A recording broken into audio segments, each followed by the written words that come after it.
We're just under 24 hours away from a full slate of NFL Sunday games to get Week 3 fantasy football fully up and going right now. So we got to get our last stretch of preparation in right now. So we did the running backs earlier today.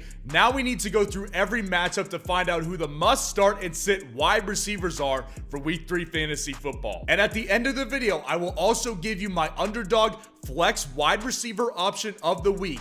So make sure to stay tuned so you catch who that guy is. And real quick, guys, we are doing another FFN hat giveaway right here. We've got our white dad cap hat right here. So make sure to just go down there in the comment section for a chance to win this hat right here. Drop your hottest Week 3 fantasy football take in the comments below, and you will have a chance to randomly win this hat, as I will randomly select the winner on Sunday morning. So go down there in the comments, drop your hottest fantasy football take for Week 3, and you will have a chance to win the FFN white hat. Please make sure to like this video and subscribe to the channel to show your support for the channel. Now let's go ahead and dive into these matchups right now. We've got obviously a full week right here, and on the chart that you see on the screen right now, you see the starts, flex, and sit guys, and the guys in the start and flex category are in accordance with my rankings for each particular week. Obviously, Amon-Ra St. Brown is a must start every single week. There's no question that you start Amon-Ra St. Brown. Now, the only problem here is that he is listed as questionable coming into this game. He's got an injury he's been dealing with all week in practice. The good thing is it's an early game on Sunday, so we will know more information on this one before the games kick off, and you can make a decision, and we will be live obviously on Sunday morning helping you guys make those decisions. And then you flex. Listen, Drake London is back in flex territory for me. I mean, he was in flex territory last week, but I have more confidence now than I did heading into week 2.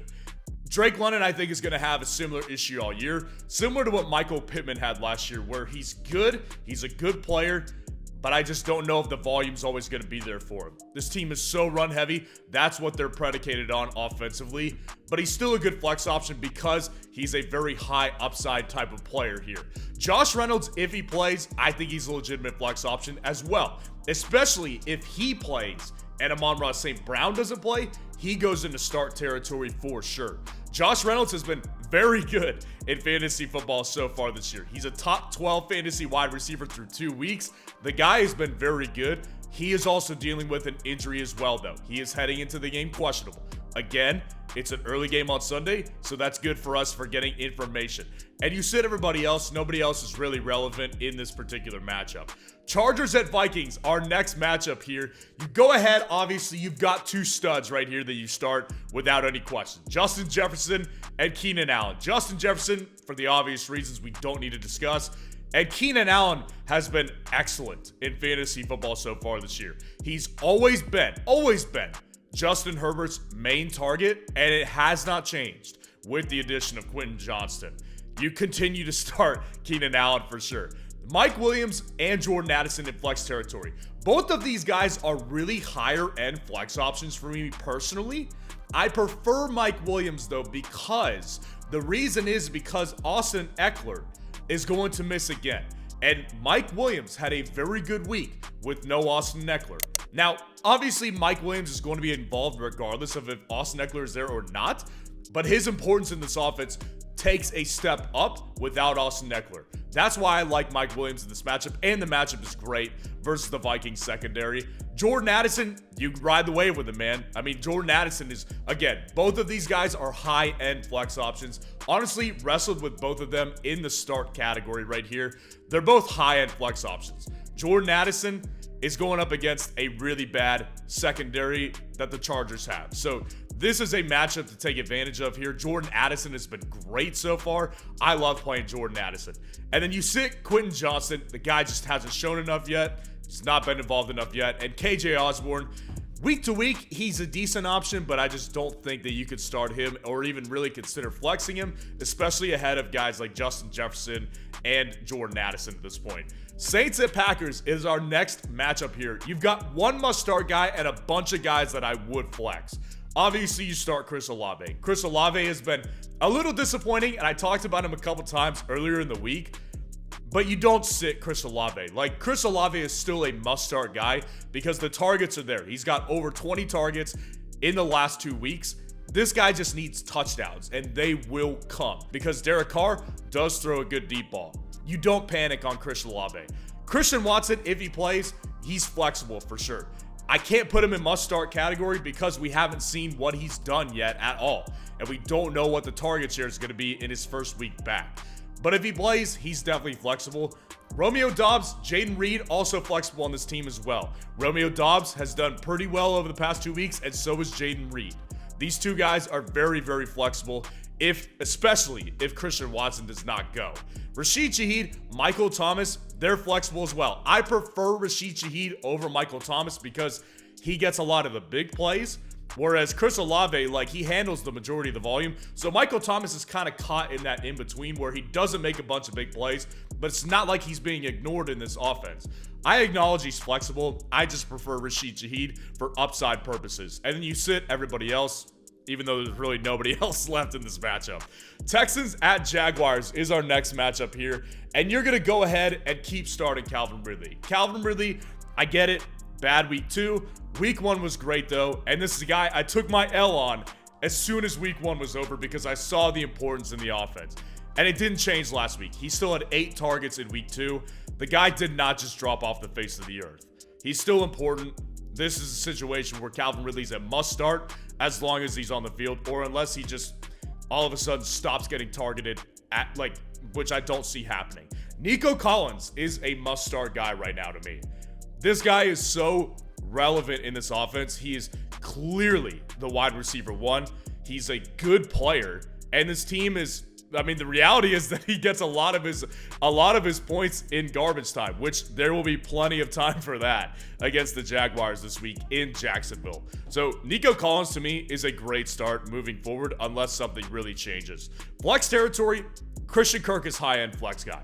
Christian Kirk is absolutely a high-end flex guy because not only did he have a good week last week, and not only do I think he will continue to be involved, but also because Zay Jones is out. Zay Jones is out of this game with a knee injury. Christian Kirk is going to be the clear wide receiver 2 in this offense. May even see wide receiver 1 volume depending on what happens with Calvin Ridley. But nonetheless, Christian Kirk is definitely a high-end flex option. Tank Dell sneaks into flex territory for me. Had a very good week last week. They backed up their word and said they were going to use him more. I think Tank Dell is a legitimate flex option moving forward. Zay Jones, obviously you sit him. He's out. You can't play him. Robert Woods, no business playing him either. Broncos at Dolphins is our next matchup here, and obviously you start Tyreek Hill. What else is there to say? He's in the category of Justin Jefferson right now. You don't sit Tyreek Hill, especially against the Broncos defense, which is not good. And then Jalen Waddle, if he plays, you play him. I get it. It's been a bad start to the year. It's kind of been in that same territory fantasy-wise of Jamar Chase and A.J. Brown. Jalen Waddle is still important in this offense. He's so capable of hitting a big play, and this offense is possibly the most explosive in the league and probably has been the most explosive offense through 2 weeks. You don't sit Jalen Waddle. If he plays, you play him for sure. And again, the good thing is, this is an early matchup. You'll know more by tonight on Saturday night or tomorrow morning on Sunday morning. Flex territory, Jerry Jeudy, Courtland Sutton, they're both in flex territory. Now, Jerry Jeudy's more of a higher-end flex type of guy, whereas Courtland Sutton, he's more mid to low end flex type of guy for me. Jerry Jeudy just needs a little bit of time to get back up and going, but he is the wide receiver 1 in this offense. He's the best one out of all of them. So I'd rather play him over Courtland Sutton while acknowledging that Courtland Sutton has seen volume over the past couple of weeks. He was a bench guy for me originally, but looking at the volume, he's got plenty of it through the first 2 weeks. Braxton Berrios on the flex territory list because for the simple reason, if Jalen Waddle doesn't go, Braxton Berrios will be a target guy. He might end up with 6 or 7 or 8 targets if Jalen Waddle does not go in this game. That's the only reason I would consider flexing him. Braxton Berrios is not a big play guy. He's not Jalen Waddle. But from a target perspective, similar to a Hunter Renfrow type of play, where if you're in a full PPR league, I could understand this one for sure. Marvin Mims wrestled with him in flex territory, ended up going with a sit category for Marvin Mims. Only had 2 targets last week. I think that the main thing with Marvin Mims, and the reason I have a lot of interest in him, is because he's cheap. He's on waiver wires a lot still, and he's in a situation where I think his value goes up over time. I think he's an appreciating asset that is not ready to pop yet, but I think it's getting closer for sure. Titans at Browns is our next matchup this week right here. And obviously you start Amari Cooper. I mean, Amari Cooper, like, it's kind of funny to me because in one of my leagues, I actually was able to pick him up off the freaking waiver wire. Someone dropped him, like, after the week 2 game. Where, by the way, not only is Amari Cooper should never be on your waiver wire, he's the clear wide receiver 1 in Cleveland, but also this team just lost Nick Chubb, their most important piece of the offense. So you know who they're going to lean on a lot? Amari Cooper, especially this week in a matchup where the Titans are abysmal defending the pass, but very good defending the run. Amari Cooper's in for a good game right now, and he's not on the injury report. DeAndre Hopkins, if he plays, you play him for sure. Targets are there. Work is there. I mean, he's the most important wide receiver on the offense. Not a big play guy, not in a great offense here, but I think that DeAndre Hopkins, if he goes, I would throw him out there in my lineup most of the time. Treylon Burks is a decent flex option because of the DeAndre Hopkins injury. Obviously, if DeAndre Hopkins misses, which I haven't seen an indication he will, but Treylon Burks is definitely a guy that you want to play. And just from, even if Hopkins plays, like Treylon Burks hit a big play last week. He's definitely that type of guy, and I think he could definitely hit some big plays moving forward as he gets more integrated into this offense. Elijah Moore, you go ahead, and I'd say middle tier flex option. Everybody on this Browns offense gets a bump up, especially in the passing game, without Nick Chubb. So Elijah Moore is definitely flexible right now. Sit Donovan Peoples-Jones. He's got like 6 targets through the first 2 weeks.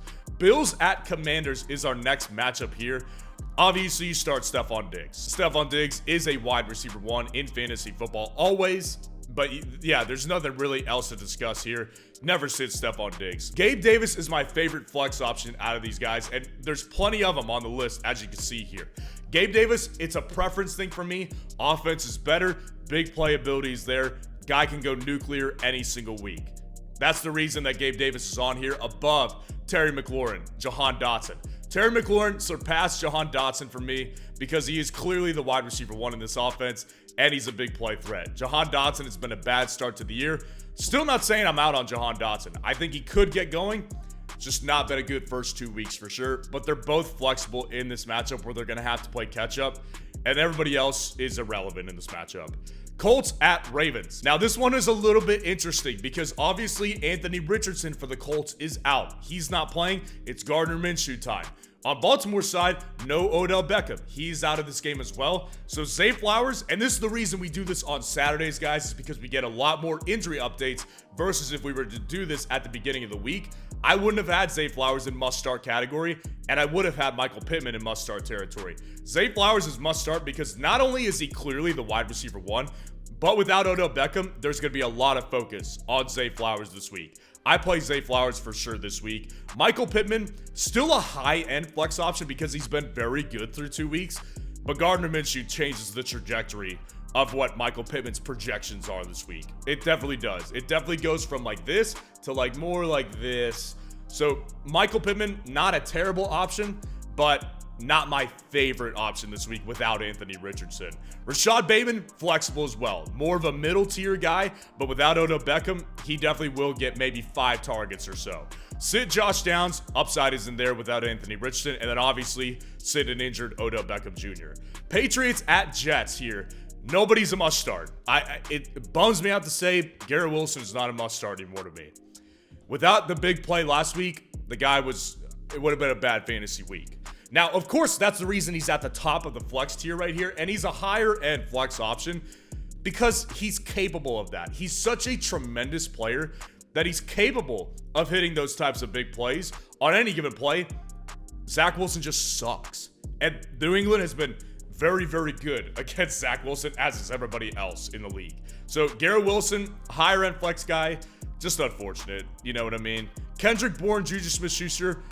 Juju's a very low-end guy. That's more of a deeper shot in the leagues that you have a full PPR league. If you have like a 14 or 16-man league and you need to take a deep shot, he's got targets attached to him. He definitely has volume. Kendrick Bourne has more of it, though. He's got more volume and he's more important to the offense. I'd rather flex Kendrick Bourne. Sit everybody else. Nobody else matters in this matchup. Panthers at Seahawks. Tyler Lockett is, to me, just a better fantasy football option than DK Metcalf. So regardless of if DK Metcalf plays or not, Tyler Lockett is the best fantasy option out of that wide receiver group right now. Now, I love Jackson Smith and Jigba. You guys who followed me during the offseason know how much I love Jackson Smith and Jigba. DK Metcalf, though, is injured in this game, and he is questionable. From what I've seen, he's expected to go, but it's not a guarantee. So just keep that in mind for sure. If DK Metcalf goes, he's still definitely in start category, though, especially against a Panthers team that is horrifically bad. Jackson Smith-Njigba rising towards the top, getting more volume over the past couple of weeks. With an injured DK Metcalf, this could be a breakout game for Jackson Smith-Njigba.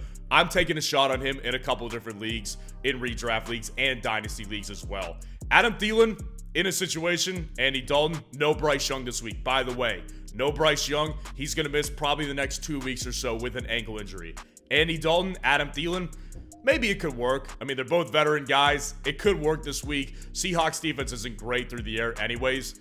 They have some opportunities here, but Carolina Panthers offense is just so low upside from all points on the offense. Running game, passing game, you name it. Jonathan Mingo, you go ahead and sit him. I get it. Targets are there. He's got more targets than Adam Thielen through 2 weeks, but I think it's a situation where with a veteran quarterback like Andy Dalton, who's bounced around a lot, he'll be able to rely on a guy who's another veteran guy. I think that that's the matchup play right here that I would personally go with. And I'm not a big fan of Jonathan Mingo. Bears at Chiefs is the next matchup here. It's so funny. Every single week with the Kansas City Chiefs, we're going to have a ton of guys in flex territory on this list, and nobody is a must start for the Kansas City Chiefs. And nobody's a must start in this matchup. As good as DJ Moore is as a player, this team's about to fall apart in Chicago. I mean, it's been a awful week for Chicago. Justin Fields calling out the coaching staff. Chase Claypool drama. Defensive coordinator resigns after some bizarre accusations. Bad week for the Chicago Bears. DJ Moore, favorite flex option in the bunch though. We know what the target share is, and he's clearly the wide receiver 1, and he's the best wide receiver on this list in general. So Kansas City options, like I said, I can flex any of these guys. Like, you don't want to must start these guys, but I can absolutely see myself flexing Kadarius Toney if he plays. By the way, injured again. Whatever, right? But he does lead the team in targets through 2 weeks among wide receivers. Rashee Rice is my favorite flex option outside of Kadarius Toney if he plays, because I do think that he's been the most consistent over that 2 week span. I prefer him over Justin Watson, Sky Moore, Marcus Valdes-Scantling. They're all flexible though. Like I said, Kansas City is the most interesting team when it comes to wide receivers in fantasy football, because we know someone's going to have a good game, but we don't know who. On a week-to-week basis, I literally can't tell you guys one way or the other who it's going to be. It's so unpredictable for this Kansas City Chiefs team. I know it's not going to be Justin Ross, though. Justin Ross only has 1 target through 2 weeks. It's not his time right now. Darnell Mooney, Chase Claypool, just not enough upside there offensively. It's going to be a beatdown game. They're going to be a low morale team this week with all the issues they've had. Cowboys at Cardinals is the next matchup here. Obviously start CeeDee Lamb. Cowboys are one of the best teams in the NFL right now. And CeeDee Lamb, even though the past 2 weeks have been blowouts, CeeDee Lamb's still very good in fantasy, and I expect this to be a blowout as well, which concerns me about the target share and the total amount of targets he'll see. But CeeDee Lamb is never a sick guy. He's elite. Marquise Brown, definitely in flex territory for sure. Like, absolutely flexible in this situation from a volume perspective. But this matchup sucks, and the Arizona Cardinals offense is just not high enough upside. I don't prefer Marquise Hollywood Brown, but I acknowledge that he is definitely flexible because of a target share perspective. Sit Brandon Cooks. Brandon Cooks, literally, like, I'm okay with dropping him. Brandon Cooks has 4 targets through 2 weeks. Obviously, he's had injuries he's been dealing with, but Jalen Tolbert has more targets through 2 weeks than Brandon Cooks. I would prefer Jalen Tolbert over Brandon Cooks personally. I think his upside is higher longer term. Braun Moore, again, this offense just does not have enough upside to support 2 wide receiver options in fantasy football. Steelers at Raiders, the Sunday night game. Obviously start Devontae Adams. There's no question. In the tier of like Stephon Diggs, A.J. Brown, you just don't sit a guy like Devontae Adams. Great rebound week last week. I expect him to be very good again this week. George Pickens, higher end flex option. Obviously, without Deontay Johnson, he got 10 targets last week, and he obviously had that massive play where he scored a touchdown on like a 60-yard catch. George Pickens is always going to be flexible without Deontay Johnson, and I think that if he continues to get 10 targets, he's going to have good weeks because he's such a good player but this offense sucks. And that's the thing that scares me the most. George Pickens, the player, love him. Steelers offense, hate it. Jacoby Myers back in flex territory. He's expected to go this week after missing a week with a concussion. Jacoby Myers, based on what he did in week 1, definitely flexible in this offense, and especially against the Steelers defense. Allen Robinson, Calvin Austin, if you have them, don't play them. They're just not high upside enough. And again, it's similar to the Cardinals offense. This offense just doesn't have enough upside for me to tell you guys to play. I would never tell my audience to play multiple Steelers wide receivers, especially if those guys are Calvin Austin and Allen Robinson. Eagles at Buccaneers, the first Monday night matchup. A.J. Brown, you continue to play him. I get it. It's been a bad 2 weeks here. I called A.J. Brown my favorite buy low candidate before week 3 fantasy football. I stand by it. Dude had a touchdown in week 2.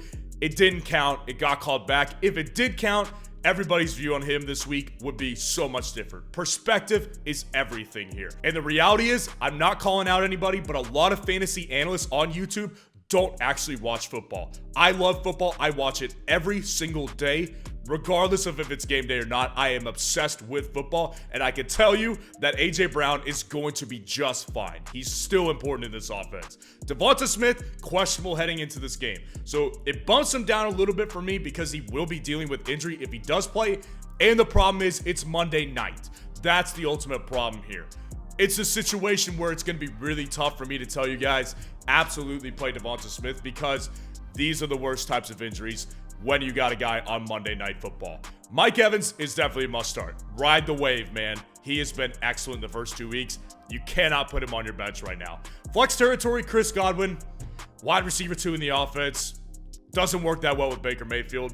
I was saying it all offseason, caught a lot of flack for it. It's come to fruition. Chris Godwin is not the wide receiver 1, and he's just not that high of upside of a player with Baker Mayfield. Sit everybody else. Rams at Bengals, last Monday night game. And you go ahead, if Puka Nacua plays, you ride the wave with him too. He's been excellent. He's on a ridiculous pace right now in NFL standards. But the guy is injured. He's coming into the game questionable again. Sucks because it's Monday night. That's the problem here. The good thing, I guess, is that if you have a couple of guys on Monday night on your team, you could play around with some things here. So I wouldn't say automatically sit them if you have Monday night options, but it is concerning that he is dealing with an injury. Jamar Chase, T. Higgins will be in start category regardless of if Joe Burrow is going to play or not, but Joe Burrow is questionable heading into this game. It sucks, man. It really does. They're really just too good not to be in start category, but if Joe Burrow isn't there, this offensive upside is not nearly as high. It's cut like 75 to 90% down. I mean, it's going to be bad for sure. But regardless of if Joe Burrow plays or not, I will still say start Jamar and T. Flex Tutu Atwell, very interesting flex option this week, especially with an injured Puka Nacua. If Nacua doesn't go, Tutu Atwell is a very good play this week. And even if he does play, Tutu Atwell is very interesting this week to me. Tyler Boyd, you go ahead and sit him. Especially if Joe Burrow's out, the upside just will not be there. And as promised, my Underdog Flex wide receiver option of the week, it is Tutu Atwell. As we just discussed, I really like Tutu Atwell as a low-key flex play this week. Puka Nacua, dealing with the injury, obviously is on record-setting paces in a lot of categories, but Tutu Atwell has not been some slouch this year. He's been very good as well, just overshadowed by Puka Nacua. But if he doesn't play, Tutu Atwell is in a great situation here. He will definitely lead the team in targets. And even if Puka Nacua does play, and we'll say he's 80%, Tutu Atwell to me is one of the most interesting starts of the week. The volume has been there. The big playability has been there. I am totally good with flexing Tutu Atwell, and that's why he is my favorite underdog wide receiver flex option of week 3. So let me know what questions you need answered before week 3 fantasy football in the comments below. And if you want to see the running back video of the must start and sit running backs, click on this video right here.